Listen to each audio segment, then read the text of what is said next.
Good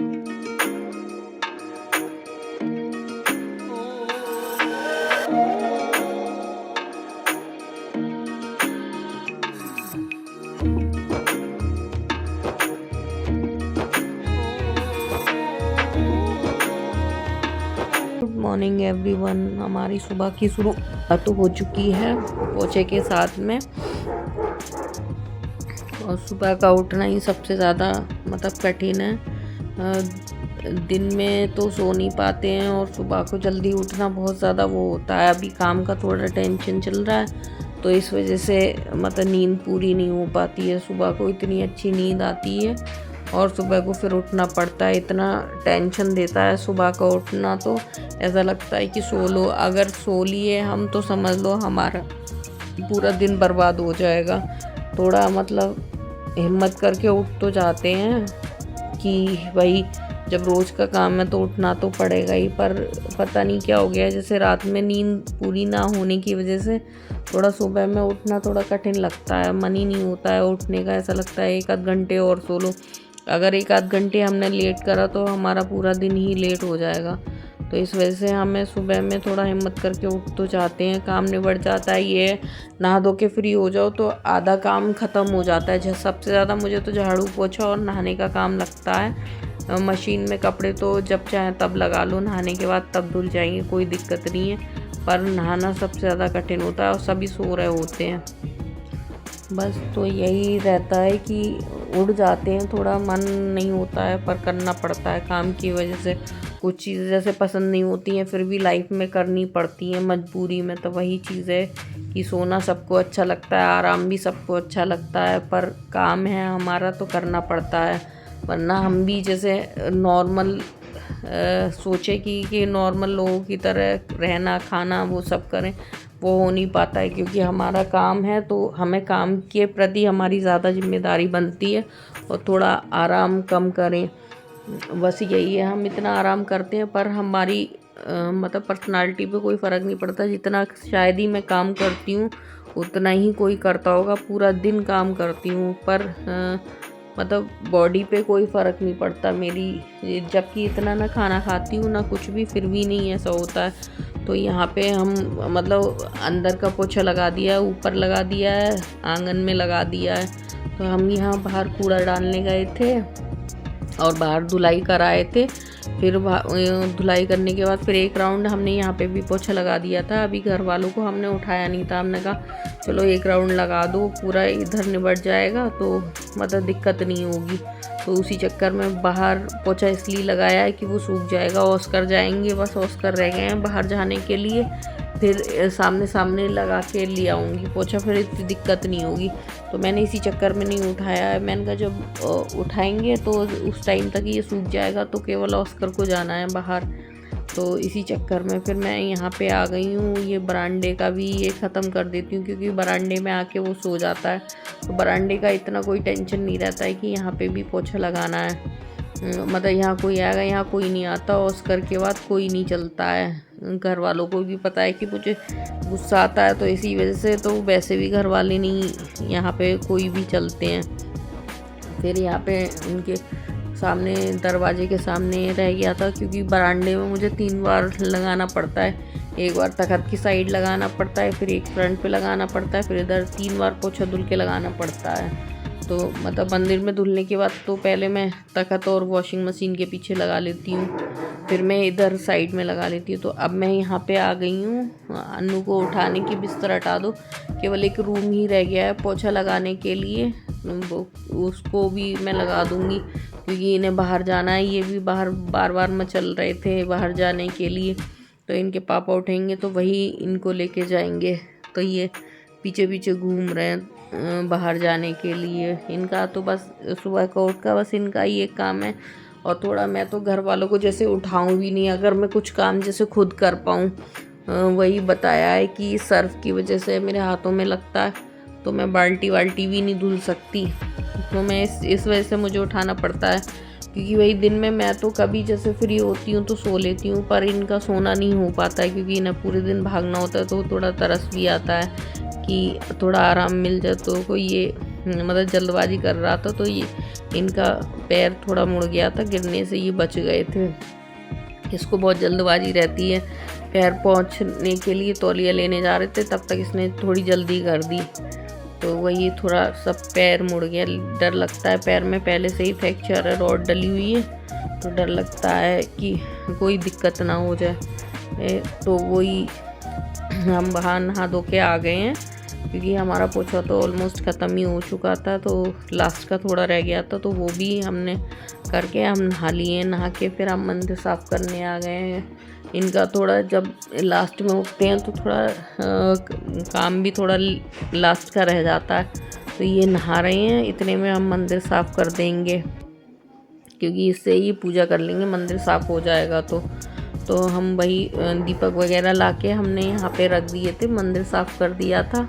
फिर हम यहाँ पे उड़द राजमा को धुल रहे हैं। साबुत उड़द में ना थोड़ी मिट्टी सी थी, तो हमने साइड में चलनी लगा के उसको चलनी में पलट के तब धुला है, क्योंकि भगोने में नीचे मिट्टी रह जा रही थी, तो धुलने में नहीं आ रही थी, तो फिर चलनी में और थोड़ा जैसे पलटते हैं तब भी वो सिंक में गिर जाता है, तो इसी चक्कर में हमने नीचे चलनी लगा ली थी, तो धुल लिया है। और फिर चावल भी धुल के साइड में हमने रख लिए हैं अभी, क्योंकि अभी ये आए नहीं है, नहा के आएंगे तो हमारा पीने का पानी रखेंगे, तो मैंने दूसरी गैस इसलिए खाली छोड़ दी है। और यहाँ पे हमने मतलब कुकर रख दिया है, आलू टमाटर बनेंगे, नए वाले जो नए आलू आ रहे हैं उसके आलू मटर की सब्ज़ी बनेगी, तो वही हम यहाँ पे खाने की तैयारी कर रहे हैं। चावल ले आए हैं, चावल में नमक और थोड़ा रिफाइंड डाल के रख देंगे, और इस साइड में कुकर अपना कर देंगे। तो हमने ये ढक के रख दिया था। ये उड़द का भगोना था, तो इसमें साबुत कोई उड़द आ रहे थे, तो उसको निकाल रही थी मैं। ऐसा लग रहा था कि जैसे काला काला, पता नहीं क्या है, मुझे ऐसा डाउट हो रहा था, पर मैंने देखा तो उसमें साबुत उड़द निकल रहे थे। फिर यहाँ कुकर रख दिया है, उसमें तेल डाल दिया, और हमने यहाँ मसाला भी कर दिया है। मसाला हमने दोनों के हिसाब से कर दिया था, क्योंकि उड़द राजमा जो बन रहे हैं, आधा उसका भी निकाल लिया था और आधा इसका भी निकाल के रख दिया था, क्योंकि प्याज छीलने में मुझे थोड़ा झंझट सा लगता है, तो एक ही बार में मैंने मसाला दोनों का तैयार करके रख दिया था। इधर हमारा पानी हो गया है। फिर हमने यहाँ पे रख दिए थे चावल बनने के लिए, इतने में चावल बनेंगे, इतने में आलू मटर का मसाला, क्योंकि मसाला भुनने में ना बहुत ज़्यादा टाइम लगता है। जितना आप मसाला भूनोगे सब्ज़ी उतनी ही ज़्यादा अच्छी होगी, किसी की भी हो। तो वही हमने मसाला रख दिया है। हमारा काफ़ी काम निबट गया था, पर मसाला नहीं भून पाया था। हमने मसाला बहुत देर तक भूना था।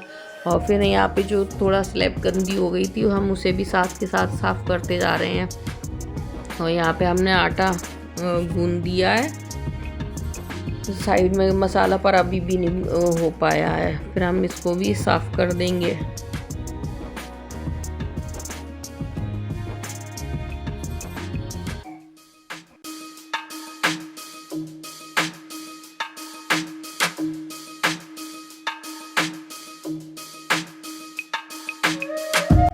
और हमारा मसाला अभी भी मतलब भून रहा है, तो हमने मटर डाल दी थी इसमें भुनने के लिए।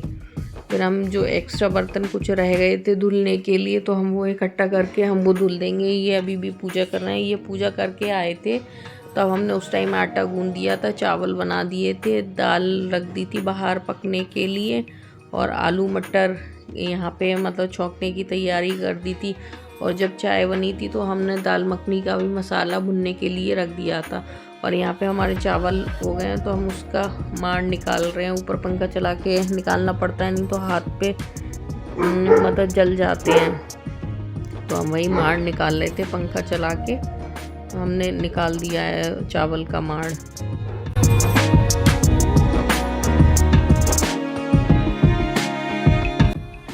आलू मटर का जब मसाला भुन गया था, अच्छे से पूरा हो गया था, तो यहाँ पे हमारे आलू मटर का जब मसाला भुन गया था, तो कुकर बंद करके हमने बाहर वाली गैस पे ही रखवा दिया है, क्योंकि उस पर सीटी जल्दी आ जाएगी, इस पर टाइम लगेगा, चाय भी बनेगी। फिर हमने यहाँ पे भगोना रख के तेल डाल के फिर हमने इसका भी मसाला भूनने लगे हैं, तो इसका भी मसाला भुन रहा है। ये हाथ में मेरे पॉप है। अब दो ऑस्कर की हालत अभी दिखाएंगे। कैसे बैठे हो? हैं?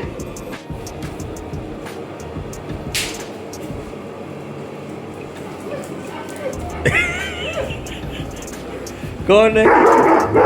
कौन कितने मारा?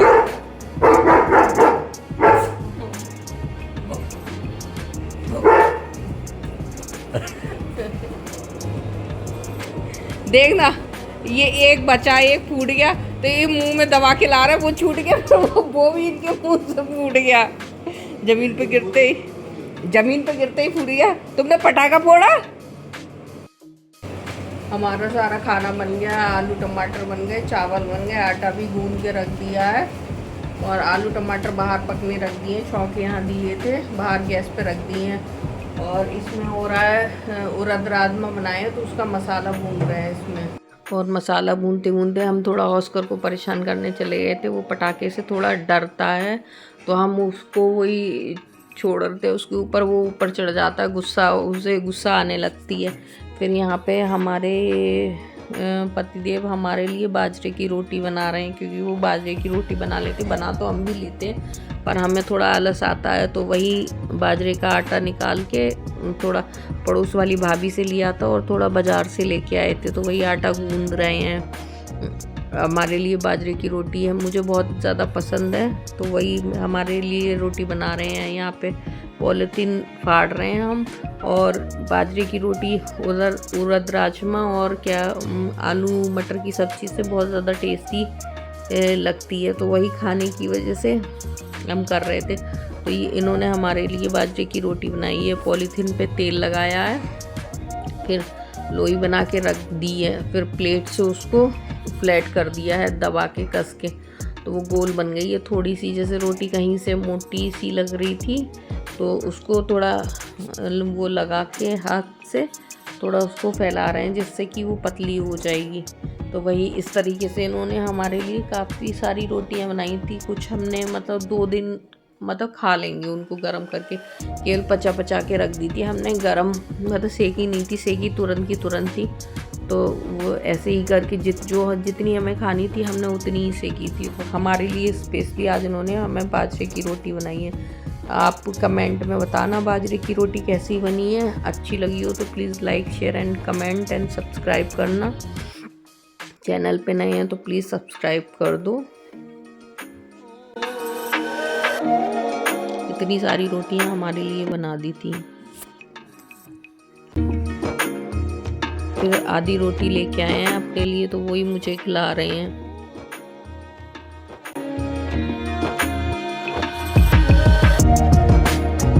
बहुत ही ज़्यादा सच में सब्जी के साथ में बहुत ही ज़्यादा टेस्टी लग रही थी ये रोटी, तो हर्षी को भी टेस्ट करा रहे हैं। हम लोगों को मतलब बाजरे की रोटी बहुत ज़्यादा पसंद है, बस बनाने में थोड़ा लगता है। प्लीज़ कमेंट करके बताना किसे किसे बाजरे की रोटी पसंद है।